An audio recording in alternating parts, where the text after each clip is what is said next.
السلام عليكم أعزائي المشاهدين، والحمد لله على سلامة الشاعر فهد يعمون بعد وصوله من المملكة العربية السعودية بعد أداء العمرة وزيارة أبناء الجنوب في المملكة العربية السعودية وفرحته. يعني كيف كانت الزيارة؟ والله كانت زيارة تقدر تقول أنا أقدر أسميها تاريخية. تاريخية، تاريخ نعم. من حيث الاستقبال، التكريمات، وكانت جميلة جدا وأجمل ما فيها.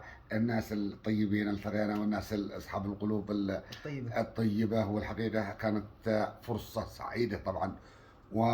ولا زلنا ولا أنا جالس هنا ولا زال التفكير عند الأحبة، وخاصة زيارة القصيم، القصيم، نعم والله. وعلى راسهم الشيخ، على راسهم الشيخ ابو علي. هذا نعم. شيخ نعم. واحد ابو علي في القصيم. نعم والله. هذا دولة، دولة، نعم. هذا دولة. يعني ضيف 400 نفر كفو. وكرمنا. الحمد لله على السلامة. الله يسلمك وعبرك. انت هنا علامي المحافظة، احييك وتحياتي لابناء شبوة فردا فردا، واحفظكم الله وراكم. شكرا.